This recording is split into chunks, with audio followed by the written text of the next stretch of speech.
should be your strategy?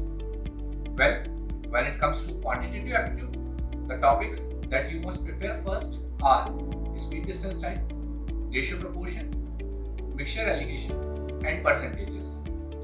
Rest of the topics you should do in miscellaneous manner rather than going topic wise. When it comes to non-verbal reasoning and design aptitude, you can go through previous year paper of UCEED because NATA asks similar type of question. In UCEED paper as well, you should focus more on non-verbal part, that is figure images and surface areas question. When it comes to mathematics, you should preparing topics of 9th and 10th, and only 3 topics are required, that is surface area and volume, trigonometry and geometry. If I talk about verbal reasoning, so the topic that you should prepare are blood relation, distance and direction, and setting arrangement.